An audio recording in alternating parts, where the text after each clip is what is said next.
When I'm come here the first time, I feel good and I feel that I'm changed in my heart.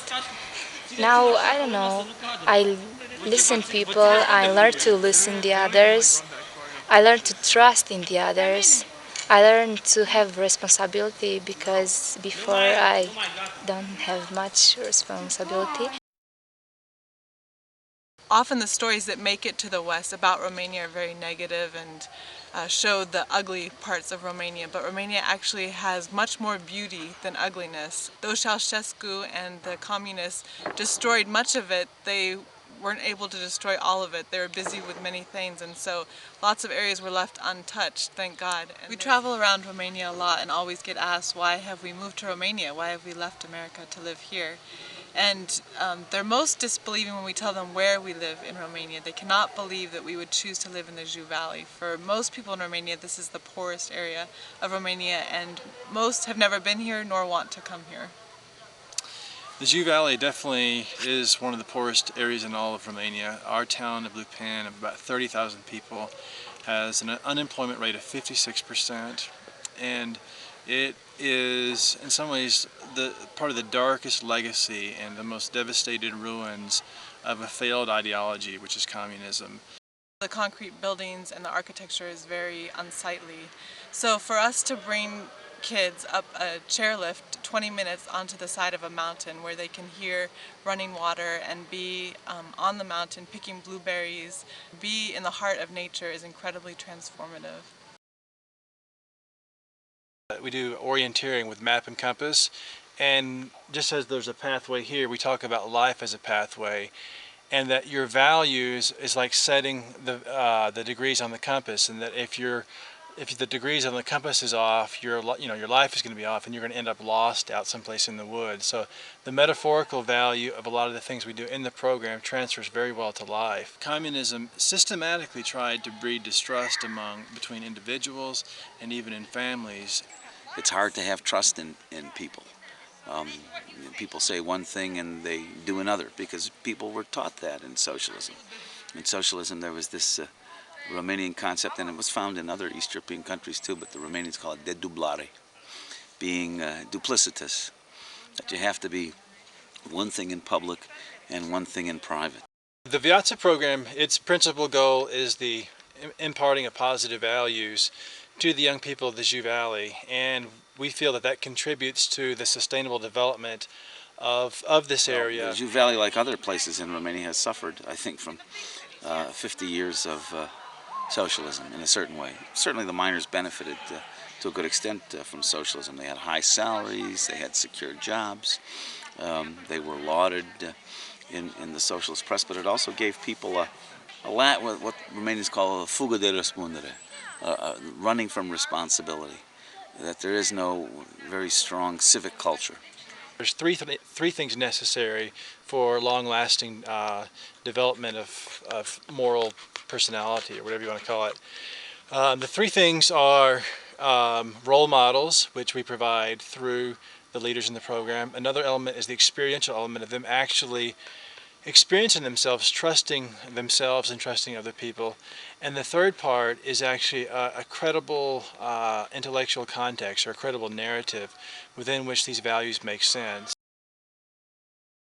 We feel really great about our staff. It's a collaboration of American volunteers and Romanians who are actually paid, and we advertise all over Romania and choose the best and brightest from the whole country.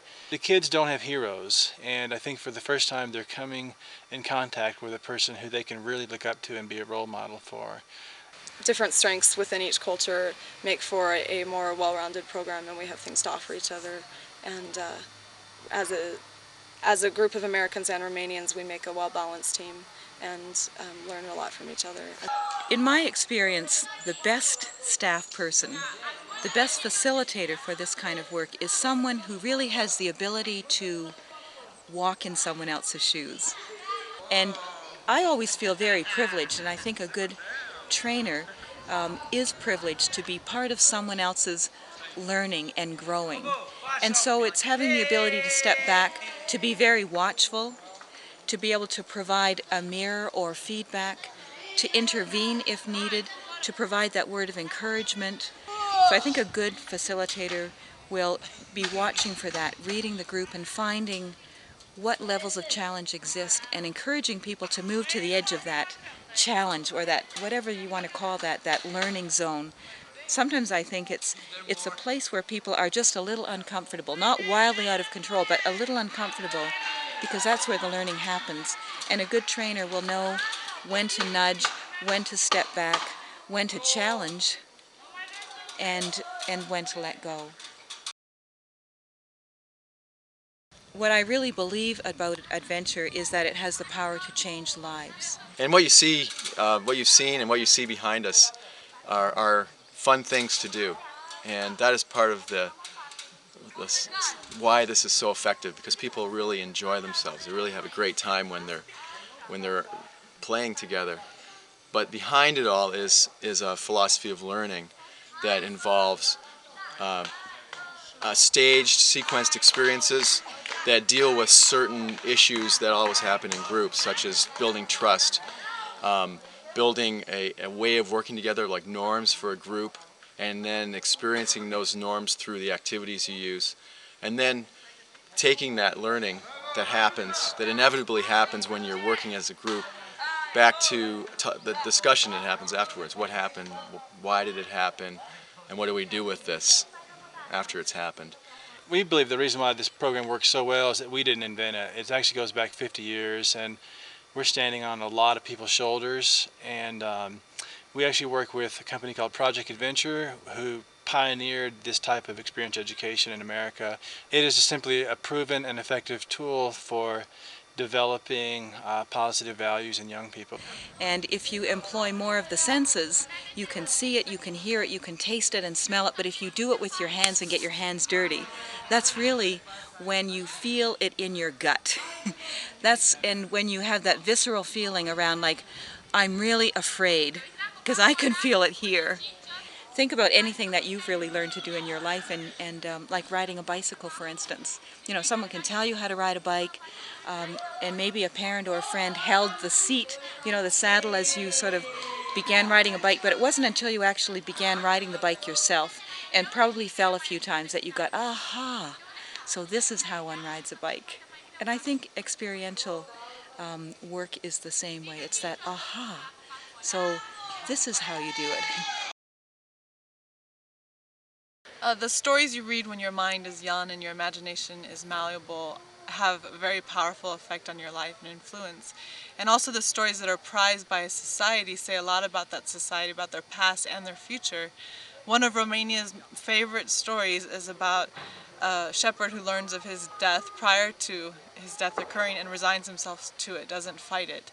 And we meet this resignation all the time in issues of injustice, and the lack of protest is striking sometimes. And so we have put together a 30-page journal of wonderful stories, some of which exemplify people like Rosa Parks and other heroes who didn't swallow the reality they were given, but fought it and fought for the good of others. We are really helping kids rethink who their heroes are, who they want to become like, and forming these narratives. 80 to 90% of the people here are Orthodox, and the church in some ways is the guardian of morality, and to ignore that would be to ignore a tremendous resource for moral development. But also, in some ways, there's a more profound narrative in the sense of taking kids up into the beauty of creation, and you're exposing a lot of these young people who have just lived in dirty blockhouses and where hardly anything is growing around them, and exposing them to the power of creation and the beauty of God's creation. Come with me, we will sail on the wind,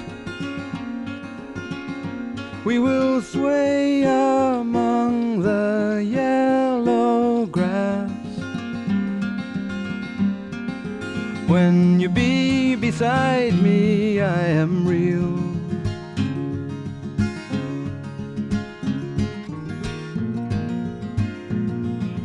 Just based on my experiences up in Bistrica with the Peace Corps and the adventure education that I did up there, made me realize how much of an impact it has in females' lives, especially with young females with a lack of confidence that tends to be reflected in just even in their schoolwork. Their attitudes change, their self-confidence changes. It's like they become this completely different person. They don't feel so suppressed, and they're not so hard on themselves and so preoccupied with issues like their weight, their body shape. It's like they're free to just be themselves. I learned very much in the program the last year. Was very good for me. Um, when I come back in the town, was I trust more in me and each other. We learn how to be more good with the others, more understanding, and to have courage to say the things in front, not in back. One of the things we do actually at the beginning of camp is the 50 or so kids are sitting there with the leaders, and I do the opening and closing talks, and I ask the kids, how many of you think that one person can make a difference in the world or in your community? And almost without fail, the maximum that have ever raised their hand is 4 out of 50 kids, and usually it's 0. And at the end of the week, after going through the program, we re-ask the question, we ask them to be sincere. How many of you feel like that one person can make a difference in their community down in Le Pen? And without fail, the kids' arms just shoot up, and it's really exciting. And the kids just come away really enthusiastic and really eager to grow and develop. This is Awana, and Awana was in the program 2 years ago when we came to build it, and when I saw her I was just so pleased and thrilled. And in fact, I was just wandering the course right now and I saw Awana leading her group on the Flying Squirrel, and it really just was wonderful to see that, you know, this former student is now a teacher. Just wonderful. Yeah, I'm a teacher because Elsha learned me all those things 2 years ago.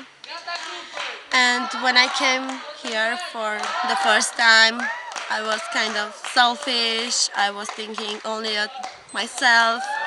And actually, she opened my eyes. And now I'm teaching the campers what she taught me 2 years ago. There's nothing more important in life than when you're young to having some healthy memories. And if you have enough of those healthy memories to guide you through life, that will be your salvation. We really feel like we're providing some of the healthy memories, positive experiences for young people in what is oftentimes a quite dark life down in the coal mining town of Le Pen. In the place my wonder comes from, them your face shines in my sky. In your heart where the world comes from, there you will find me.